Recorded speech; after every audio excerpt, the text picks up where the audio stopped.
how a kid outsmarted the FBI and became a criminal mastermind. One. We think of criminal masterminds. We often imagine seasoned criminals with years of experience.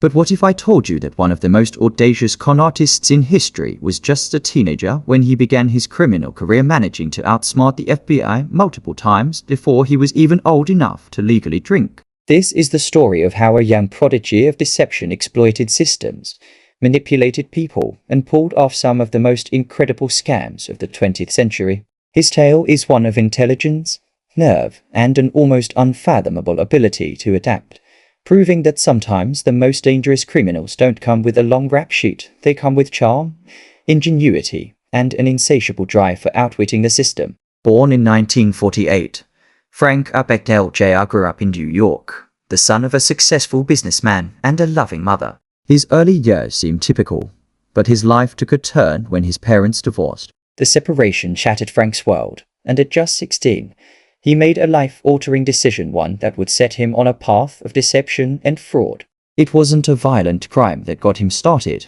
nor was it a desperate act of survival. Instead, Frank's first con was shockingly simple but brilliantly effective. He manipulated his father's credit card. Understanding that gas stations at the time gave commissions for transactions, Frank devised a scheme where he convinced gas station attendants to charge excessive amounts to his father's credit card and give him cash in return.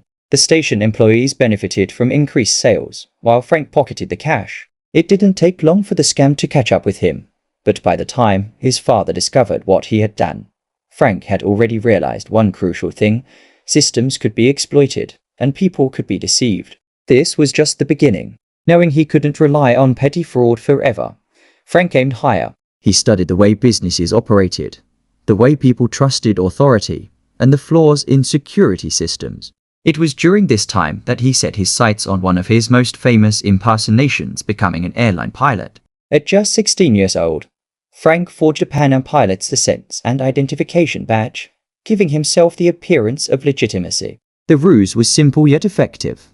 Dressed in a crisp pilot's uniform, he carried himself with confidence, spoke with authority, and never let anyone suspect that he was just a teenager pretending to be a seasoned professional. This wasn't just a gimmick. Frank used this persona to travel the world for free, flying more than 1 million miles and visiting 26 countries without ever stepping foot in a flight school. By exploiting the airline industry's trust in their own employees, Frank lived a life of luxury, staying in expensive hotels, eating at fine restaurants, and enjoying the prestige that came with being a pilot. But he didn't stop there. Frank quickly realized that while pretending to be a pilot gave him freedom, real money was in banking. Using his keen eye for detail and his deep understanding of human psychology, Frank started forging checks. He didn't just write bad checks, he created entire fake identities, printing his own checks and making them appear as though they were issued by legitimate banks.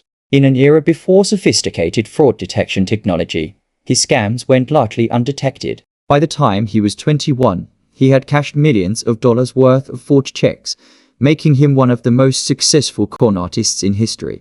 What made Frank truly dangerous, however, was his ability to adapt. Every time law enforcement closed in on him, he changed identities. When he sensed that the FBI was getting closer, he didn't panic, he simply became someone else. He assumed roles that gave him credibility and power, seamlessly blending into new environments as if he had always belonged there. One of his most audacious impersonations was that of a doctor. Without any medical training, Frank managed to secure a position as a supervising physician at a hospital. By carefully avoiding complex medical procedures and relying on subordinates to do the work, he successfully maintained the ruse. This was no small feat. Doctors are among the most highly trained professionals in the world. Yet Frank, armed with nothing but confidence and a forged diploma, convinced an entire hospital staff that he was one of them. He later took on the identity of a lawyer, passing the Louisiana bar exam and working as a legal professional. Frank's ability to assimilate into complex professional fields without any actual qualifications was nothing short of extraordinary. His intelligence, quick thinking, and ability to read people allowed him to pull off schemes that defied belief. But no con lasts forever. As Frank's crimes grew in scale, so did the efforts to catch him. The FBI, led by Agent Joseph Shee, dedicated years to tracking him down. Frank was always one step ahead, constantly changing locations, altering his identity, and staying on the move. But in 1969, his luck ran out. He was finally captured in France after a lengthy international manhunt. The young con artist, who had embarrassed the world's most powerful law enforcement agencies, was now facing a harsh reality. Sentenced to 12 years in prison, Frank had every reason to believe his days of deception were over. But even behind bars, his story took an unexpected turn. Recognizing his unparalleled expertise in fraud, the US government offered him a deal.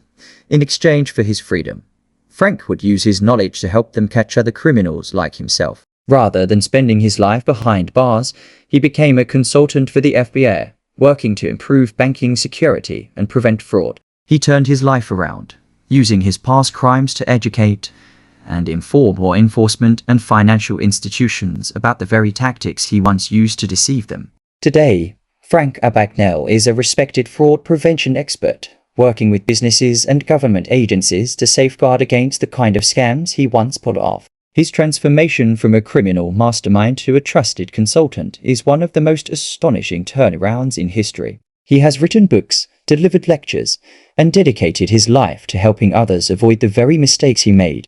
His story has been immortalized in the book Catch Me, If You Can, which was later adapted into a film starring Leonardo DiCaprio and Tom Hanks. So, what can we learn from the story of Frank Abagnale? For one, it proves that intelligence and charisma can be as powerful as any weapon. His ability to manipulate, deceive, and outthink some of the world's most skilled investigators is a testament to the power of human ingenuity. But perhaps more importantly, his life serves as a reminder that redemption is possible. No matter how deep someone falls into deception, there is always a path to transformation and a way to use one's talents for good. Frank Abagnale's story is one of deception, brilliance, and ultimately redemption. From a teenage con artist to a world-renowned security expert, he showed that while crime may pay in the short term, the true measure of a person is in how they choose to use their talents. His journey reminds us that while trust is easy to exploit, it's also something that can be rebuilt. In the end, the kid who once outsmarted the FBI didn't just become a criminal mastermind, he became one of their most valuable allies.